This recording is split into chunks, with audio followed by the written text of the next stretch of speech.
Começa agora Kátia Monari Podcast, um olhar sistêmico voltado para o desenvolvimento pessoal, profissional e financeiro da mulher. Olá, seja bem-vindo, bem-vinda a mais um episódio do nosso podcast. Hoje nós vamos falar sobre os encontros familiares nessa época de final de ano. Quão desafiador não se torna para muitas famílias vivenciar e experimentar esse encontro. Primeiro, que talvez já seja difícil organizar o encontro.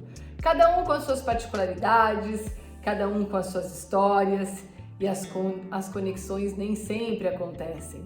As complicações com muita facilidade. E aí começam aquelas picuinhas de família, né? Os mal-entendidos. Um não vai, o outro não topa levar tal prato, o outro não topa que seja em tal lugar, e assim começam as divergências. Mas por que essas divergências elas são tão comuns dentro das famílias? Porque todo final de ano nós assistimos situações tão parecidas e que se repetem e não se solucionam.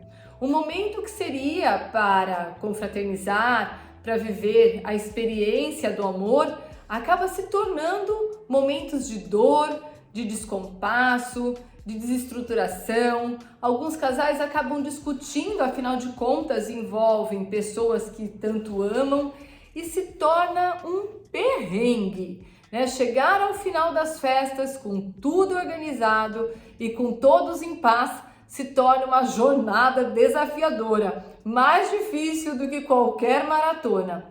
Por que isso acontece? O que existe de entrave que acaba gerando tamanha complicação?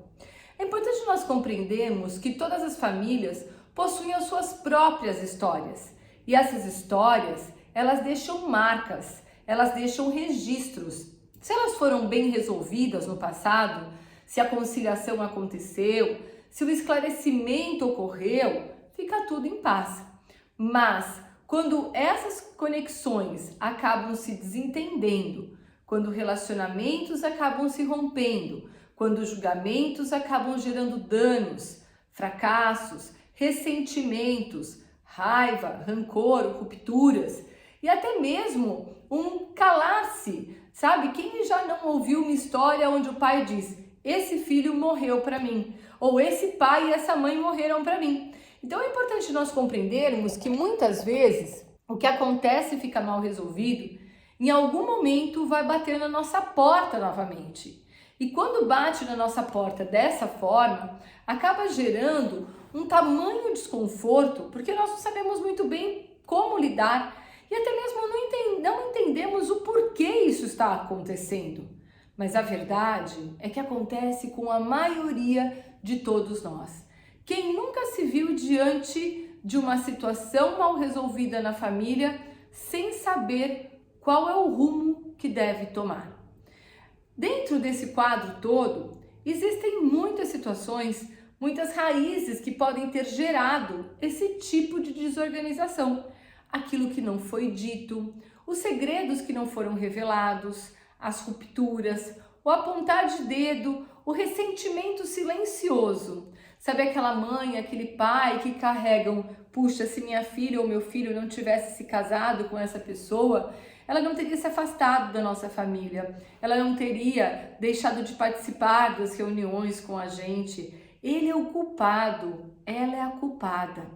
Nós temos o hábito, né? Eu ia falar a mania, mas a mania eu não gosto dessa palavra.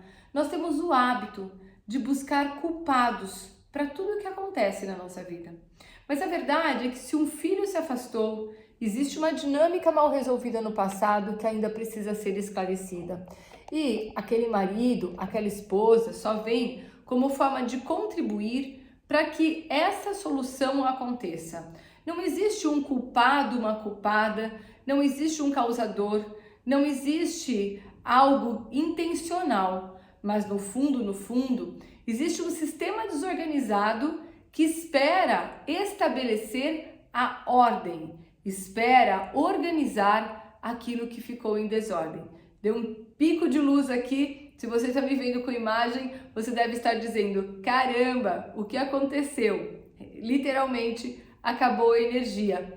Mas eu tenho gerador, em poucos segundos a energia retoma e a gente volta à gravação. Eu não quero perder, não quero deixar de falar com você a respeito desse assunto. Olha lá, contei para você? Então vamos lá. O apagão que acontece na nossa família aconteceu literalmente no nosso vídeo. Mas é importante nós entendermos que se o Natal, as reuniões familiares, os aniversários, as comemorações aonde as famílias irão se reunir se tornam desafiadoras, um movimento sistêmico se torna o caminho de solução para cada uma dessas histórias que você vive de forma disfuncional. E olha quantos apagões, olha quanta oscilação, acontece dentro da nossa história.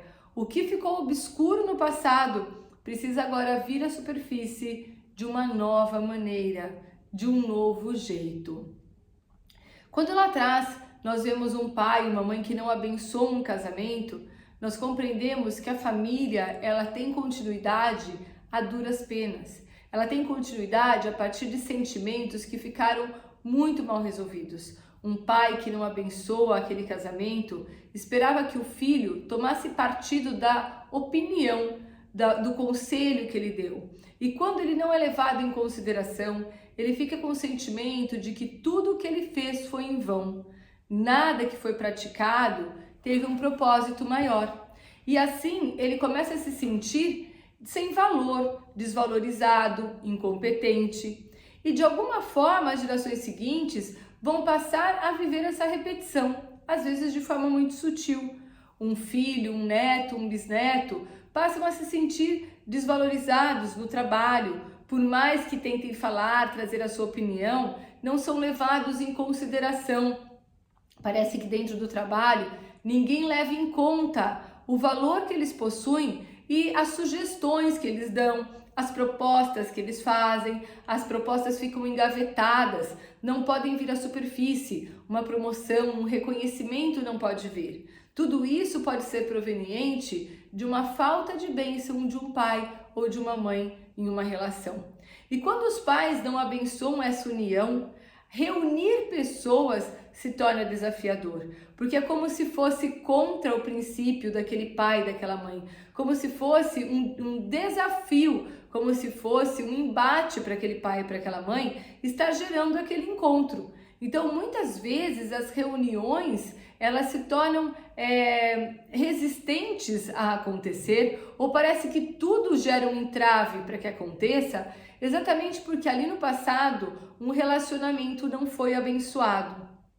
Também, se existiu um sentimento no passado que próximo ao Natal perdeu-se alguém que se amava muito, e aquele Natal foi muito doído porque a pessoa não estava junto, nossa, esse Natal sem meu pai, esse Natal sem a minha mãe, esse Natal sem meu tio, esse Natal sem a minha tia, esse Natal sem o meu avô, parece que não tem graça. As gerações seguintes passam a repetir uma privação à comemoração do Natal. Parece que sempre algo acontece para que não aconteça a comemoração, para que o Natal seja um momento fúnebre, um momento de lamentar, não um momento de felicidade, de harmonia, de comemoração. Isso ainda representa uma lealdade àqueles que partiram e a ausência não ficou bem resolvida. Alguns se sentem culpados por permanecerem vivos e essa culpa acaba se manifestando cada vez que os encontros acontecem. Também é importante nós entendermos que se no passado duas cunhadas, dois cunhados se desentenderam, talvez por conta de uma herança, talvez por conta de fofocas que aconteceram dentro da família, a tendência é que isso se repita nas gerações seguintes e elas passam então a viver conflitos que se potencializam em momentos em que as reuniões acontecerão. Então veja, muitas são as dinâmicas que podem levar a família a viver uma ruptura, a viver um desafio de uma reunião. Mas é importante você compreender que isso não é um fluxo natural. Todas as famílias possuem as suas características, né? Família, não é verdade?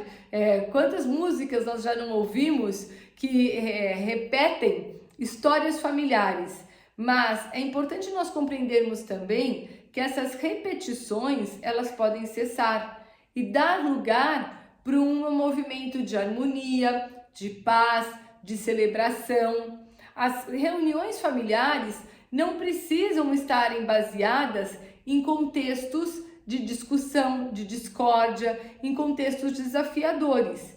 Também quando um casal foi privado de ter um filho, muitas vezes ele mesmo se sente sem o direito de comemorar. Então, se houve uma perda de uma criança, houve um aborto espontâneo, as gerações seguintes, ou até mesmo os pais que viveram esse processo, acabam se sentindo culpados por estarem vivendo momentos de descanso, prazer, plenitude. E aí vem um movimento de compensação. Passa-se a acontecer detalhes que se tornam justificativas para que aquele momento não seja um momento de prazer, um momento de comemoração, um momento de reflexão sobre a vida e a construção de próximos passos. O Ano Novo, ele também está muito ligado a essa dinâmica de não seguir, não ir adiante. Vou falar com você no próximo episódio sobre ele. Mas o Natal, ele representa a vida, ele representa nascimento, ele representa abundância. E quando nós nos deparamos com essa proposta inconsciente do Natal, se nos sentimos culpados porque sentimos que alguém não teve o direito de viver essa abundância, não teve o direito de viver essa comemoração, não teve o direito de viver essa plenitude, não teve o direito de viver a vida na sua totalidade, quando às vezes existiu um adoecer que por mais que a pessoa tentasse, lutasse, não obteve sucesso nos tratamentos e acabou vindo a óbito, nós nos sentimos culpados. Isso se chama má consciência. Nós nos sentimos culpados por estarmos usufruindo de algo que aquela pessoa não está tendo mais o direito de usufruir. E como então resolver essas questões? Estaremos condenados para sempre a não comemorar, a não nos sentirmos dignos de viver um Natal de paz, de felicidade, de harmonia? E não só o Natal, mas de repente um período de festas onde nós paramos, descansamos. Será que realmente você se permite a esse momento? Você se permite a essa parada? Você se permite essa pausa? Muitas vezes nós estamos condicionados a fazer, e quando nós vamos parar, nós nos sentimos culpados. Por que isso acontece? Porque talvez nós não estejamos vivendo para praticar o nosso propósito de existência. Talvez nós estejamos vivendo um momento para buscar reconhecimento e aplauso das pessoas que estão ao nosso redor. E quando ficamos buscando esse reconhecimento, esse aplauso, nós entendemos que esse movimento, ele acontece a partir de estar fazendo algo e de estar justificando que nos esforçamos muito para que esse algo realmente aconteça.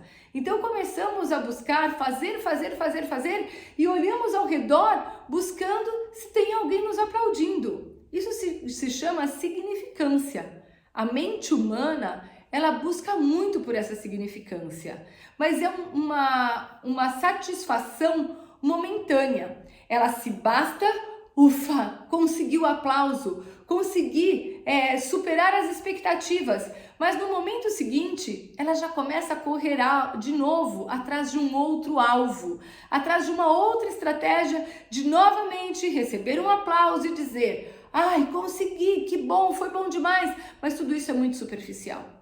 No fundo, quando nós não praticamos o nosso propósito de existência, nós ficamos buscando atender a expectativa do outro, nós estamos com um vazio constante. Lá dentro, um vazio de alma, fica o tempo todo batendo na nossa porta. E a mente fica: preciso de mais aplauso, preciso de mais aplauso.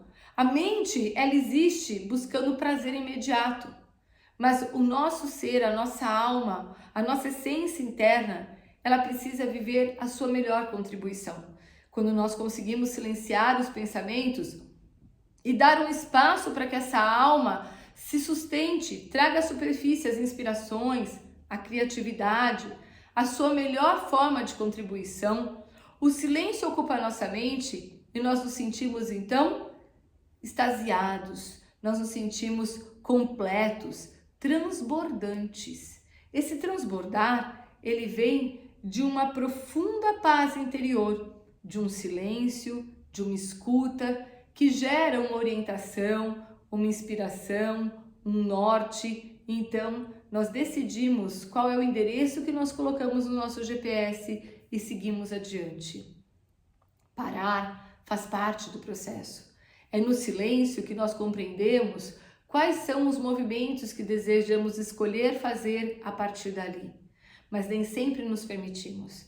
Precisamos das justificativas de que estamos cansados, de que fazemos o tempo todo, de que somos esforçados, que damos o nosso sangue pela nossa família, pela nossa vida, né? Que a nossa profissão nos consome, que a vida é sempre essa correria. E aí quando chega o final de ano, quando chega às vezes uma oportunidade para nós pararmos, nós nos enchemos de atividades. Eu preciso preparar a ceia de Natal sozinho, eu preciso receber 50 mil pessoas e eu posso fazer tudo isso com prazer.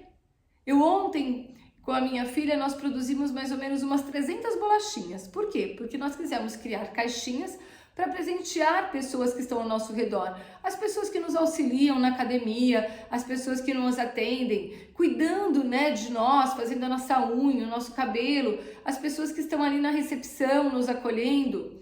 Mas nós não queríamos simplesmente comprar um panetone, um pacote de alguma coisa e entregar. Nós queríamos que esse presente tivesse impresso a nossa gratidão, o nosso amor, o nosso reconhecimento. E aí nós optamos por fazer bolachinhas de Natal e colocarmos nas caixinhas. E ficamos horas fazendo isso. E realmente era um momento que eu poderia ter simplesmente continuado a trabalhar, parado. Foi um momento de atividade. Cansa fisicamente, claro, 300 bolachinhas, faz a massa, abre a massa, corta as bolachinhas. Mas foi um momento de gratidão, de prazer, de exercitar o reconhecimento de tudo que aconteceu pra gente naquele ano. Então, você pode escolher como experimentar, você pode escolher como viver aquele momento. Você pode preparar um grande evento na sua casa, em total silêncio, pausa interior, harmonia e bem-estar. Ou você pode fazer aquilo buscando significância e justificando. Meu Deus, que cansaço, eu não consigo parar, eu não parei um minuto, eu não descanso nunca. As pessoas acabam sempre usufruindo demais de mim, tirando proveito de mim. Eu me sinto esgotada, eu me sinto exaurida. Qual é o discurso interno que você está praticando? Como você escolhe se comunicar agora? Com o meio e com você mesmo. A ecologia começa dentro de você. A ecologia começa com a forma como você se comunica com você mesmo, as escolhas que você faz. Então, talvez esse ano você entenda que você não precisa passar mais um ano sendo condenado às discussões, aos entraves, às disputas, às situações desconfortáveis nos encontros familiares. Talvez você escolha utilizar a consciência sistêmica para promover a harmonização, ordem, cura, bem-estar. Talvez você escolha, a partir dessa organização sistêmica, mudar o seu discurso interno, porque você precisa da organização. Se você não faz a organização sistêmica realmente, o movimento interno não acontece. Agora, a partir do momento em que você faz essa organização, toda a dinâmica de reparação acontece e aí você tem realmente a oportunidade de viver uma organização ou uma desorganização. E essa escolha vem a partir de você. Eu poderia ter simplesmente parado de fazer esse vídeo cada vez que a energia acabou e dizer para você: nossa, que desafiador, não pude fazer, não tive elementos para isso. Ou olhar para tudo e dizer: gente, a dinâmica desse dia, esse dia precisa acontecer assim. E por que não levar numa boa toda essa dinâmica, entendendo que existem oscilações, entendendo que existem situações que vão além do nosso controle. Mas não é por isso que nós vamos nos privar de viver a experiência que nós desejamos. Para isso, o movimento interno precisa acontecer, a decisão de fazer diferente. A vida é sobre escolhas e nós precisamos escolher aquilo que nós desejamos. Nós precisamos escolher a nossa comunicação interna, nós precisamos escolher a forma como nós interpretamos tudo que acontece com a gente, nós precisamos escolher olhar com serenidade, respeitando o que cada um é, ou julgando, criticando, falando mal, fazendo fofocas. De que lado você está? Da paz ou do conflito? O que de fato você deseja comunicar ao mundo? O que de fato você deseja comunicar internamente? Essa escolha muda tudo. E eu te convido, antes de sair desse nosso episódio, de simplesmente seguir na vida, eu te convido a fechar os olhos por alguns instantes, ficar em silêncio e escolher como você deseja se relacionar a partir desse momento. A minha gratidão por você ter me ouvido, por você ter disponibilizado esse tempo para ficar comigo. Um grande beijo, Deus abençoe o seu Natal. Um Feliz Natal! Acompanhe a Kátia Monari no Instagram, @Kátia Monari, para você ficar por dentro de todos os conteúdos e os próximos episódios.